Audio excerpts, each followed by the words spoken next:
I spent hundreds on gifts for my nieces and nephews, but their mom told me I was embarrassing for not spending more. So I made the decision to ruin their lives forever. They're now begging me to stop. Ever since I was little, my parents beat it into me that when I grew up I needed to provide for them. And so, my dream of making more money was always accompanied by the thought of me showering my family with gifts and love. I studied hard in school. I paid over 50% of rent as a teenager, yet I never got as much as a genuine thank you from my parents. Deep down, I think I knew something was wrong, but I craved their approval so bad I just pushed it to the back of my mind. Fast forward to now. I'm 28, and when last Thanksgiving came around, I was actually feeling really good. For the first time in a few years, I was able to purchase gifts for everyone. My parents, my sister Emma, her husband Joe, and their 3 kids. I even got extra of everything so the kids wouldn't fight over who gets what, plus some more in case anyone brought unexpected plus ones. I convinced myself that this was how everything needed to feel. But then came the bomb drop. I showed up at my parents' house with presents loaded in my car, and when I knocked, my mom answered the door. I expected some sort of hug, or even just a simple, hello, would have been nice. But instead, she hit me with, we think it's better if you don't join us this year. I swear I thought she was pranking me, and I even started to chuckle. But then Emma hollered from the living room, this isn't a gathering for cheapskates. You've become a real drag lately. I just stood there dumbfounded. My dad was hovering in the background, not saying a word. Mom looked like she wanted the floor to swallow her whole. And Emma? She looked downright pleased with herself. I just stared at her blankly, while my body went through the full range of emotion. Confusion, rage, humiliation, everything. But I just nodded slowly and said, all right, if that's how everyone feels, before turning around and going to sit in my car alone, surrounded by a pile of unwanted gifts. They called me a cheapskate? A drag? Where was this coming from? An awful gut feeling washed over me, and I had this nagging feeling that somehow Emma was behind all this, except I couldn't figure out why. So I did what I always do in these types of situations, and asked myself if I was my own brother-in-law, what I am to Emma. Would I appreciate myself? My head instantly flooded with memories of helping with their kids' extracurricular fees, chipping in for their vacation fund when money got tight, and even covering part of their down payment when they bought their house. This left me with a clear answer. Hell yeah, I would appreciate myself. It was at this moment that I allowed myself to get angry. Like, really angry. Enough to decide this wasn't ending here, and enough to march back up to their front door. They were still there, my parents whispering to each other like they were surprised I hadn't just driven away, and Emma sprawled on the sofa, scrolling through TikTok with the volume on full blast. I walked straight in. What's going on here? Why am I suddenly unwelcome? Emma smirked without even looking up from her phone. You think we haven't noticed that you've been slacking lately? Even the kids know they've barely gotten anything from you in months. Honestly, I would have rathered that she slapped me in the face rather than spew that bullcrap, and I couldn't help but raise my voice. Are you kidding me? I have hundreds of dollars worth of presents for your kids sitting in my car, right? But she interrupted. I don't want to hear it. A few years ago when they were born, you did way more. It's honestly embarrassing. I turned to my parents, expecting some kind of intervention or support. Instead, Mom gave me this awkward half smile and said, she's got a point, honey. You just leased that new truck. You found money for that. For a moment, I was speechless. The truck is financed, I replied, forcing myself to calm down. And even if I paid cash, how does that suddenly make me responsible for Emma's family? They're not even my child. You make twice what Joe does, Emma interrupted again, while lounging back like we were discussing the weather. We're family. Family helps each other. I glanced at Joe, who was sitting silently in the corner. So let me get this straight, I said. Because I've been generous in the past, I'm now obligated to keep giving forever? And if I don't, I'm a cheapskate? Emma shrugged. If that's how you want to see it, well, that was my breaking point. I took a step back and shook my head. You know what? You're right. I don't belong here. I looked at my parents. Enjoy your Thanksgiving. I walked out without waiting for a response. The drive home was tense, my knuckles white on the steering wheel. I almost wanted to believe I was the villain here. Like, there was no way I'm just suddenly not welcome at Thanksgiving anymore, all because I haven't given enough. When I got home, I sat in my driveway for a long time, just staring at the gifts that I spent hours wrapping. Because those bags of gifts made me feel sick now. The more I thought about it, the clearer everything became. It had been building for years. Thanksgiving was just the breaking point. Emma had always leaned on me financially. When she and Joe first got married, they struggled with money. Joe bounced between jobs, and Emma's part-time work barely covered basics. I stepped in to help, thinking it would be temporary. A few hundred here, 1,000 there. But temporary turned into years. But I guess in a way, it really was all my fault. I made it too easy for Emma to depend on me, and somewhere along the way, I made a monster. And tonight was my wake-up call. I knew I had a decision to make. After some careful thinking, I realized there was only one solution. No more rescuing Emma and Joe. No more endless gifts to compensate for their financial irresponsibility. I was done. If they wanted their kids to have the things I'd been providing,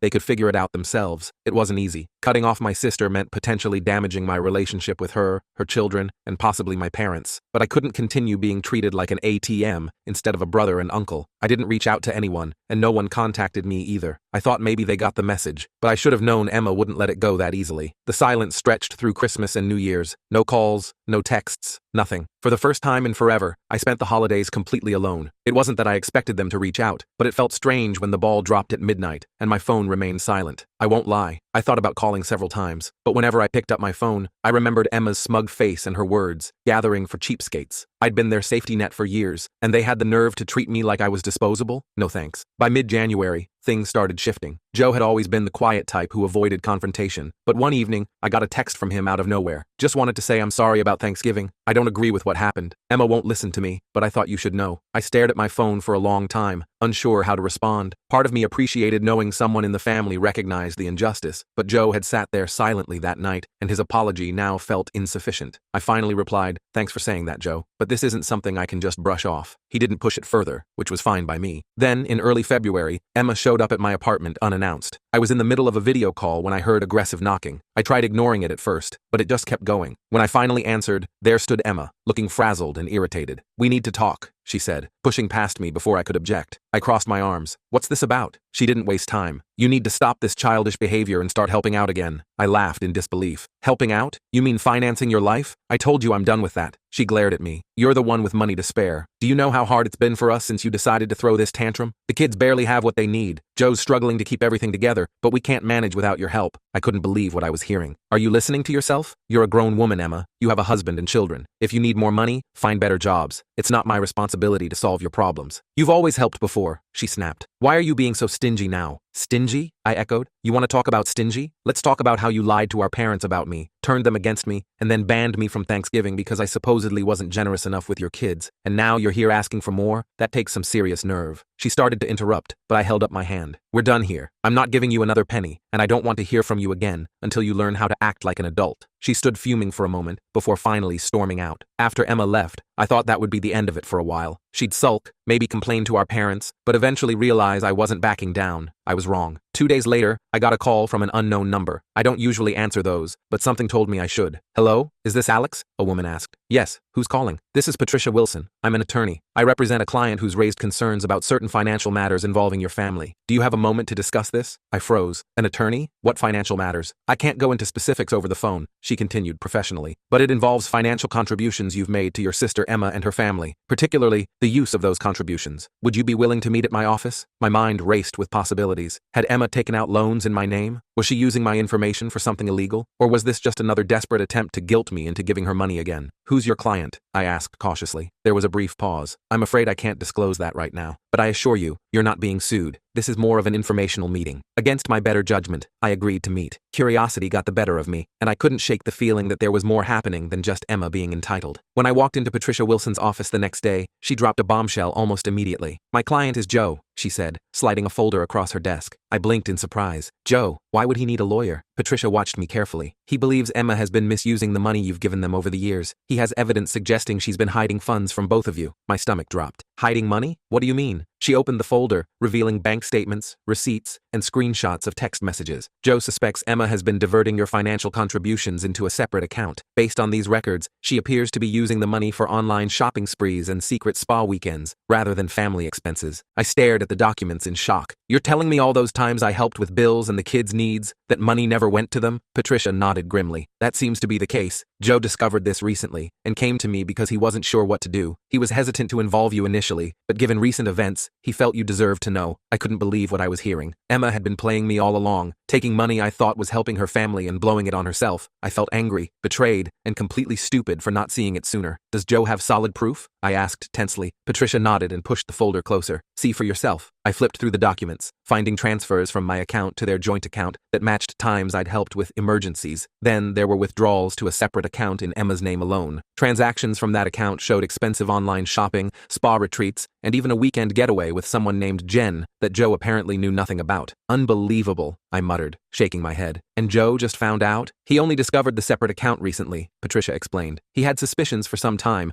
but didn't have access to her private banking information until he accidentally opened mail addressed to her. That's when he contacted me." I sat back, trying to process everything. "Does he want me to do something? Press charges?" Patricia shook her head. "Not at this stage. He's more concerned about protecting himself and the children, but he wanted you to know in case Emma tries to manipulate you further." I laughed bitterly. "Well, she already tried. She showed up at my place demanding I start helping again." Patricia nodded knowingly. "That aligns with what Joe told told me. It seems Emma is feeling the pressure now that your financial support has stopped. She may be in deeper trouble than Joe realizes. I stared at the folder, my thoughts racing. Part of me wanted to confront Emma immediately, but another part knew that would only satisfy her need for attention. Instead, I asked, "What's Joe planning to do?" Patricia hesitated before answering. "He's weighing his options. He wants to ensure he and the children are protected, both financially and otherwise. If Emma's behavior escalates, he may file for separation." That hit me harder than expected. Joe had always seemed like the quiet, loyal type who'd stick with Emma through anything. If even he was considering walking away, things must be worse than I imagined. I called Joe that night. Our conversation was awkward at first, but it quickly turned into something deeper. "I should have said something that day at your parents'," he admitted. "I've never been good at standing up to Emma, but that's no excuse." "Why now?" I asked. "Why come forward about the money after all this time?" There was a long pause before he answered. "The kids deserve better than this. I deserve better. And honestly, so do you after everything you've done for us. Whatever you decide to do next, you have my support," I told him. "Thank you," he replied quietly. "And I'm truly sorry about Thanksgiving. You didn't deserve any of that." We talked for a while longer, and when we hung up, I felt an unexpected sense of peace. Emma had burned her bridge with me, but Joe and the kids, they weren't my enemies. And if he was brave enough to stand up to her, I wouldn't hold a grudge against him. Still, I couldn't shake the feeling that Emma wasn't done causing trouble. A few weeks later, I received a text from Joe. "We're leaving this weekend." I called him immediately, and he explained that he and the kids were moving to his parents' place in another state. While Emma was visiting a friend, which I now suspected was code for another shopping spree, he was packing their essential belongings and taking the kids. He didn't want Emma to know where they were going until he had legal protection in place. "I just can't keep pretending everything is normal," he said quietly. "The kids see more than we think." "What about moving expenses and getting set up?" I asked, genuinely concerned about their well-being. There was a pause before he reluctantly said, "I was hoping you might help with that just until I get my first paycheck at the new job." "I hate asking after everything." "Say no more," I interrupted. "I've got you covered. Just tell me what you need." I ended up helping Joe and the kids relocate, but for the first time in years, it didn't feel like I was being used. It felt like I was finally supporting something positive. Emma, predictably, went ballistic when she returned to find them gone. She called me screaming that I'd turned Joe against her and destroyed her family. I let her rant for a minute before calmly saying, "Maybe if you spent less time shopping and more time being a mother and wife, this wouldn't have happened. But hey, good luck with that." Then I hung up. Joe is doing well now. He's found a decent job, the kids are adjusting to their new school, and he's finally starting to regain his confidence. As for Emma, I hear she's still blaming everyone but herself. My parents finally learned the whole story and have apologized profusely for taking Emma's side at Thanksgiving. But honestly, I'm just happy to be free of the obligation. Some family relationships are worth saving. Others just drain you until there's nothing left.